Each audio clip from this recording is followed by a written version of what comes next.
I'm Laura Lucas Magnuson, and this is The World Unpacked.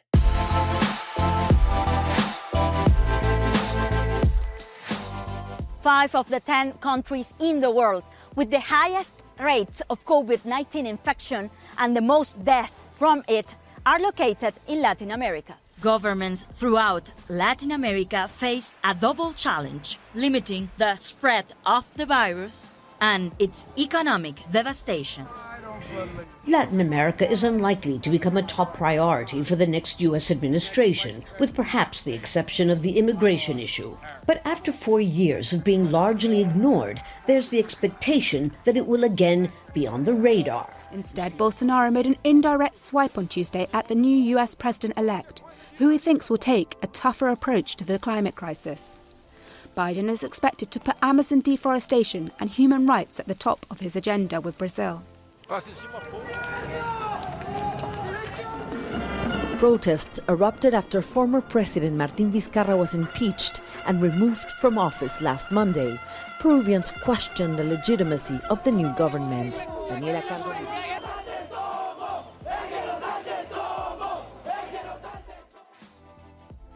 Just as with many regions around the world, this year has been full of ups and downs for Latin America.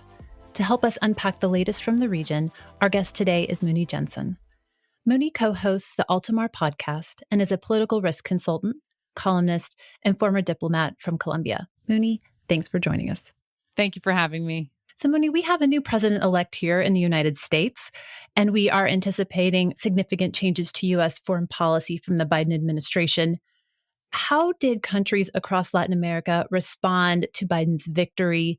And is there any difference between how elite policymakers or leaders are viewing the results as compared to ordinary citizens? It really depends. I think in general, there is a sigh of relief on the part of many countries around the world after this very contentious electoral cycle. And Joe Biden's foreign policy objectives, which kind of set the framework for Latin America, his new senior level appointments and his track record point to a more traditional, hopefully bipartisan, multilateral foreign policy. And then I think that is the type of relationship that Latin America will exist in, the type of context. There are, and this type of policy is going to spill into the way the administration approaches Latin America. And there's, at least 3 or 4 key priorities in his foreign policy that directly affect us, which is definitely the Latin America-China relationship, the priority of climate change and environmental policy, obviously immigration, which is kind of the elephant in the room, and then the future of the oil and gas industry. And those are kind of the big buckets I can think of. Especially for Latin America, Biden and his team know us very well. And a lot of the people who are in power or around the spheres of power know him very well as Obama's Latin American envoy. But even before, he was somebody to contend with, I know as a Colombian, even in the Senate. The main question and the main concern is whether the U.S. administration will even have the bandwidth to address anything in Latin America with all of the priorities that are domestic, and then obviously critical areas in foreign policy like North Korea, China, Iran. I wonder if Latin America is going to really come to a very, very slow heat back burner. So I think the first and obvious thing is a change in tone with Latin America, less transactional, more in terms of shared responsibility. And that's the multilateral, the multiple priorities, and emphasizing humanitarian and immigration issues, trade, climate change. I do, however, caution that is not enough. I think that the Biden administration, with all of its objectives and multiple crises, needs to give oxygen to some specific areas of Latin America. And I don't just mean the hotspot, but I think widespread reforms to education, healthcare, environmental issues in LATAM. It is not a hotspot now, but it is definitely simmering and things can happen. And it is the natural partner of the U.S. So I do believe that there are very important issues that can't be forgotten. And hopefully the very savvy team in Latin America at most levels will be able to address them properly. And we'll talk a little bit more later about U.S. China and how that affects Latin America and climate change, definitely. But let's dig in a little bit more to what you just said. Latin America historically has been a little bit overlooked in terms of U.S. foreign policy. What would you consider those big missed opportunities to engage and collaborate with Latin America along the lines that you just mentioned? I think it's really counterintuitive because it's where I think the U.S. will have less of a priority. But Latin America is a continent in need of reform in healthcare systems, reform in corruption, anti-corruption measures, in the justice system. In so many countries, I can go down the list, education. And I think the U.S. Is a engine and a partner for those for all of those reforms. And I do believe that one of the ways in which Latin America can recover from this very deep recession it's fallen into is with a partnership between the U.S. public and private sector. We need business investment in infrastructure, health services, tech, agro-industry, renewables. And it needs to happen at a time when there's just a global trend towards protectionism and deglobalization. So I do believe there's a big threat of extremism and populism, not just in Latin America, but around the world. But one of the most practical ways to rebuild the ties between voters and their leaders is by coalition building, by engaging actively with the private and public sectors of both countries and stimulating investment, helping stimulate the inflow of trade, of investment by U.S. companies into Latin America. So you mentioned education, corruption, populism. If you were advising President-elect Biden on policy toward Latin America, how would you prioritize these areas for revitalization in the relationship? Well, I think the first general piece of advice is don't ignore the region just because it's not a geopolitical hotspot. COVID recovery efforts have drained the resources of governments, and this can lead into devolve into all kinds of political crises. I would start with building strong relationships with Brazil and Mexico, which is half the population of the region. So there you have half the issues that need to be addressed. And there are very strange relationships currently with both countries. In the case of Brazil, I think it's key to make Bolsonaro modify his climate policy to stop this kind of unchecked burning of the Amazon. And I definitely think that creating a collective environmental policy in Brazil is key. Also watching for kind of authoritarian strains that the president is showing right now. And in Mexico, it's a much more robust relationship with migration, drugs, trade. And I do think that that's a lot of it is in the framework of the USMCA. I would leave that alone and just more than ever, just focus on the key agenda items between the two countries. And are there any traps or areas you would caution a Biden administration about? I think Cuba, and I do think that the big complication in the region is Venezuela, and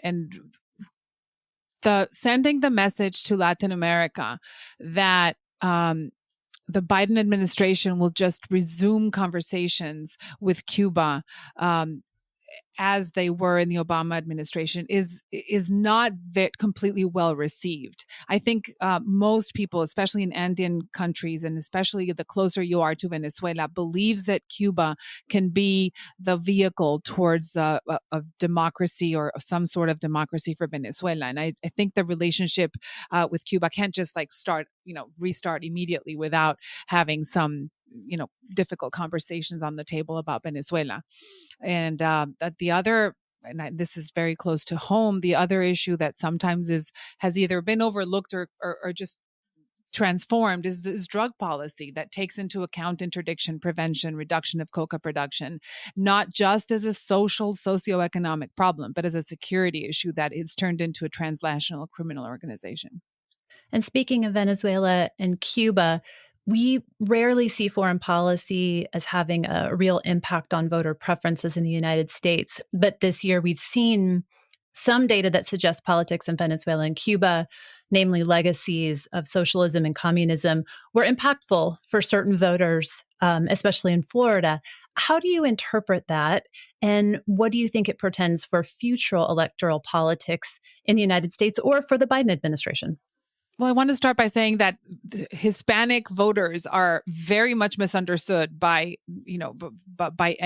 both parties, and it has been historically the case. It's really hard to predict because there is no Hispanic voter, and I just wanted to say that is my very strong opinion. You can't compare the the immigration experience of a recently arrived person to generations of Mexicans in California. There is no identity of as a Hispanic voter. So I think that the first cautionary tale is to try to understand those voters, because this was a very clear example of how the spread of information about Joe Biden allegedly being soft on socialism and a far less left sympathizer, which many people can dismiss in the rest of the country, was very impactful on voters and likely might have swung Florida to Trump.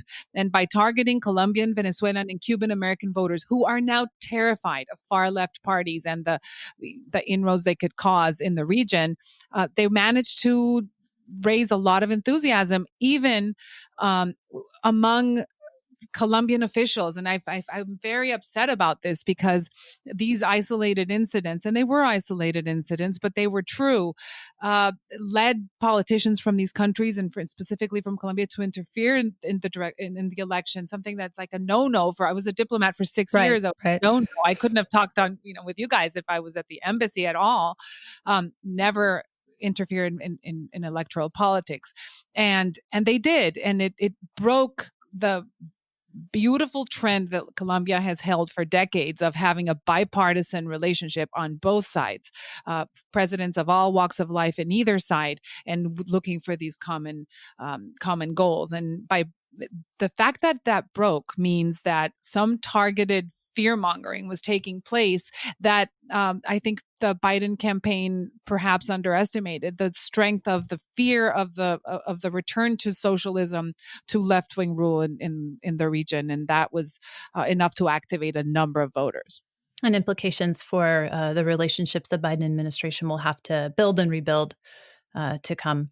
We'll be right back to talk about the role Latin America can play in the global landscape.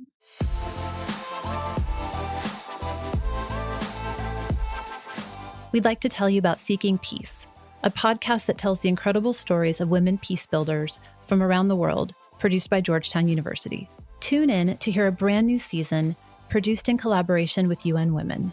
You'll hear from Nobel Peace Prize winners, the co-founder of Black Lives Matter, and even male allies like Malala Yousafzai's father. You can find Seeking Peace on all major listening platforms or on seekingpeacepodcast.com. Muni, one trend we've seen around the globe is countries being used as areas of strategic competition between the U.S. and China. You mentioned U.S. China relations earlier. What role does China play in Latin American politics and economies? Huge. And it's there to stay. China plays a significant strategic role in Latin American economies. It has been largely responsible for the recovery, including some of the inequality reduction numbers that the region has experienced, and that are now very much in reverse. It is the region's largest lender, the main trading partner for many countries like Brazil, Chile, Argentina, Peru, and counting. And for every large infrastructure project there is in Latin America, there is either managed by China or Chinese companies bidding, from the Panama Canal to the metro in Bogota to enormous Huawei investments in Mexico. Chile and China have had a long-standing relationship that is only growing. There are private sector efforts to have the oil and electric facilities in Brazil. So I think that it's really difficult to reverse the footprint that China has in Latin America. And do you anticipate that the United States will want to engage more in Latin America going forward in a way that might upset or change this balance? Or how do you see the future as it relates to sort of the triumvirate of U.S., Latin America, and China? I think that the Huawei issue created some tensions in Latin America, because it was the kind of the are you with us or against us with regard to the U.S. I think to the extent that the U.S. and China can have a relationship that is going to be a trade competition and investment competition, it's going to affect the region anyway. The point is, a tense U.S. China climate will spill over into the region and make it into a proxy trade war type of environment, which is inconvenient. But like I said, I don't think that China is going to retreat from Latin America already. I think the kind of the offensive is only starting, and it's going to get bigger. And let's turn to climate change. John Kerry has been named the climate representative for the incoming Biden administration, signaling the prominence that this issue will take on for that administration. Many countries in Latin America have been ahead of the curve in recognizing the effects of climate change. Do you see opportunities for Latin America to play a bigger role in this issue? Yes, and for sure, the first item on the Latin America agenda for John Kerry is Brazil, but we have to remember that climate change has hit Latin America recently in the form of Category 5 hurricanes, devastating fires, droughts that have even, deepened the poverty and inequality in many cities, and especially decimated some agricultural and tourism industries. So, for Latin America, environmental policy is economic policy, and it is the story of poverty, displacement, and very strained budgets. So that's a hefty agenda, which is made worse by the low price of oil and adding a lot of tension to a region's very fragile economy. However, having said that, Latin America has many policies and measures in place, many more than people think, all over the continent, some of them more successful than others. But I think using the trade agreements as tools in countries where there's bilateral trade agreements and the environmental provisions, I think it's an opportunity for John Kerry and the team to work constructively towards different solutions in the issue of climate change and environmental protection. What do you think would be some of the things that would be highest on their wish list? You mentioned the intertwining, obviously, of climate and economics. One or two specific things they might call John Kerry up about.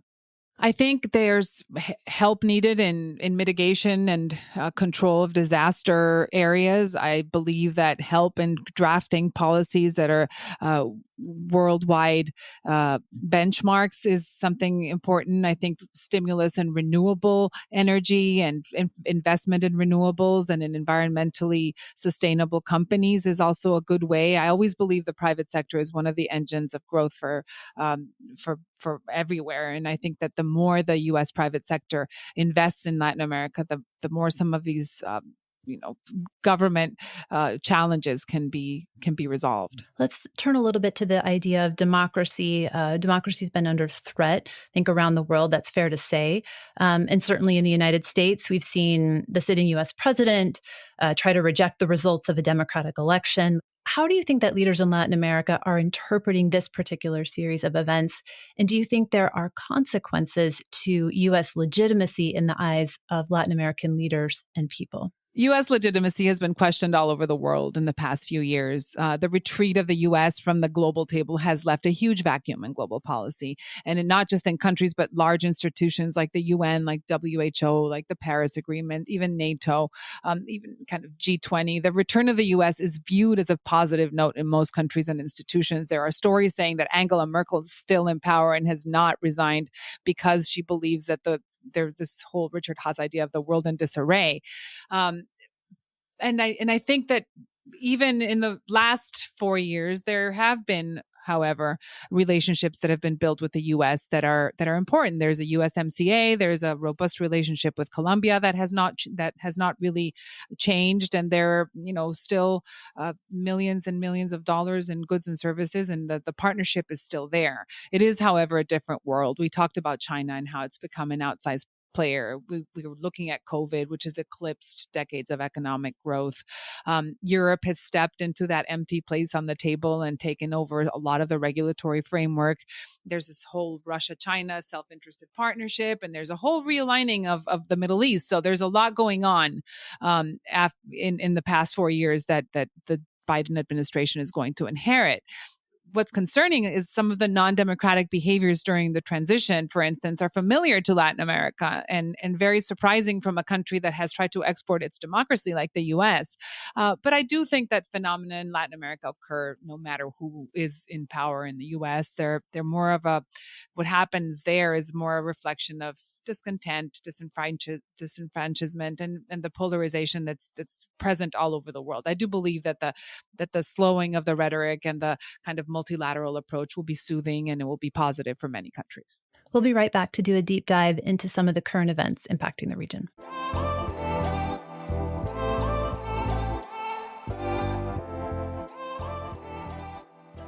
Muni, let's talk about the issue that has defined 2020, COVID-19.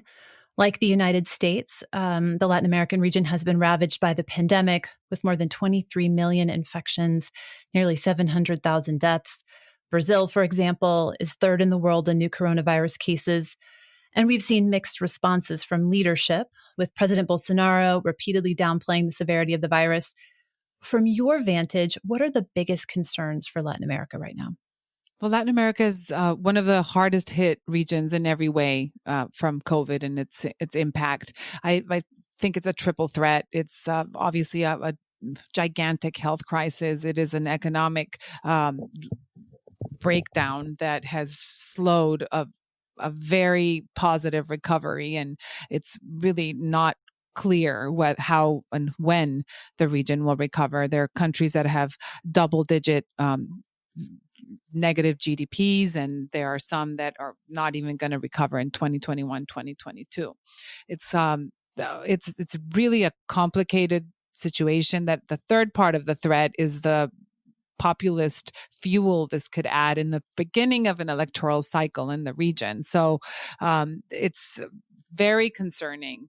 It's hit Latin America and the Caribbean harder than other parts of the world, all three of the threats. And so it's difficult to envision how the region come out of this unscathed. And for a long time this summer and fall, as you said, Latin America and the Caribbean led the world in the region in terms of infections.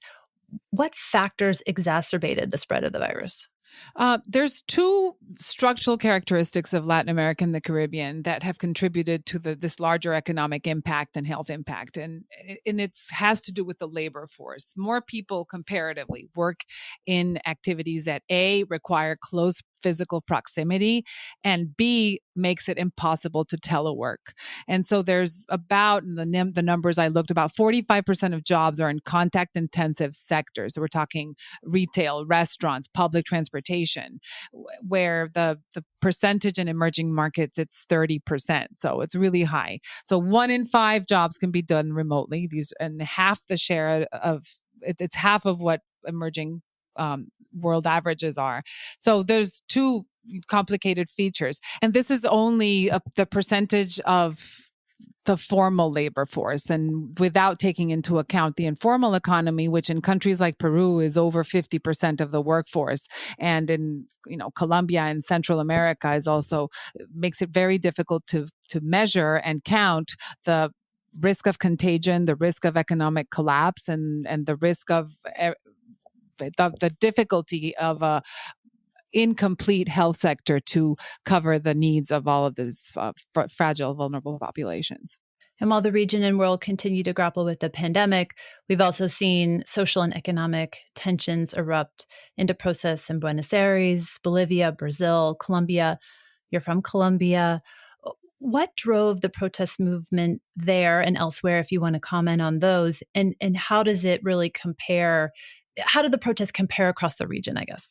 Well, the protests were already happening. And I think that, as happens in every country, the COVID is kind of a magnifying glass to every problem ever, and also a magnifying glass to disenfranchised voters and to angry people and to angry populations that feel that their government is failing them. So it is something that was happening that got bigger. And it even before the arrival of the virus, there was institutional crises spreading through the region. They're a little bit different, and they were especially concentrated in the Andean countries. And the combination of everything that had happened, plus corruption scandals, really made voters take to the streets. So I think that they stopped a little bit in March when COVID started and the shutdowns became more widespread. The protests became more localized. They were centered on economic aid or like getting medical supplies. But they reemerged, and we all read about Chile and how they had this incredible turnout for the referendum to change the Pinochet constitution. And in Bolivia, where Evo Morales' party organized road blockades demanding that that the country hold elections.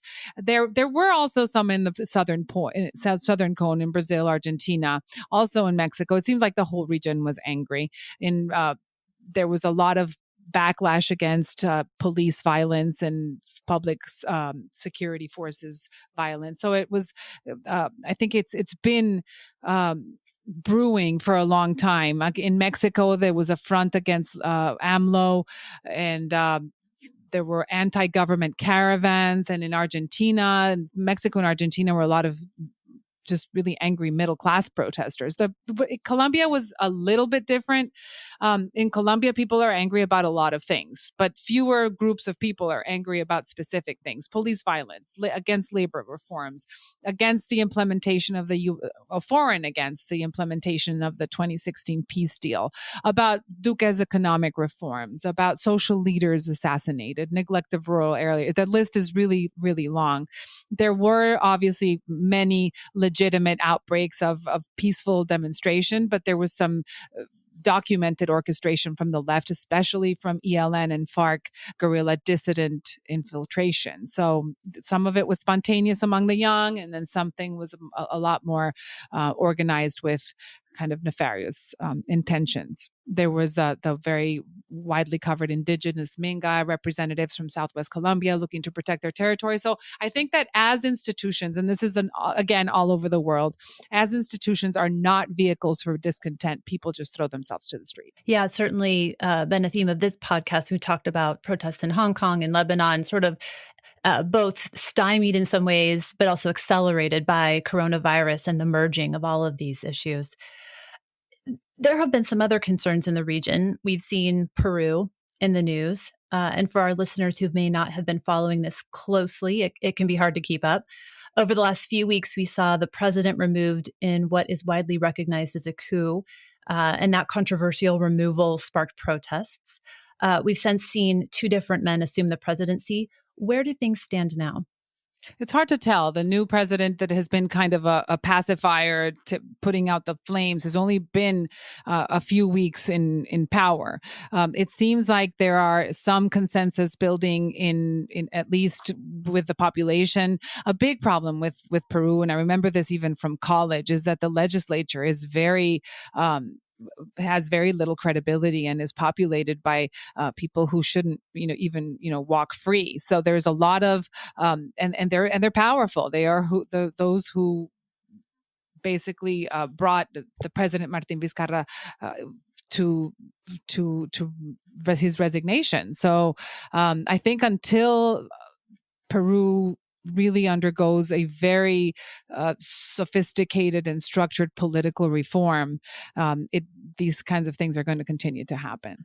You've taken us all around the region. As we think about what's next, and as we conclude the discussion, tell us, what events or countries are you watching as we finish out the year? It's a mixed bag. I tend to be an optimist always because Latin America is filled with young, enthusiastic people who have most of them survived all kinds of crises and have really made the word resilient seem old-fashioned because it is a resilient continent. So I think there's definitely some concerns, populists from the left and the right popping up in the electoral cycle and creating some enthusiasm and coming to power in very non-democratic jackets.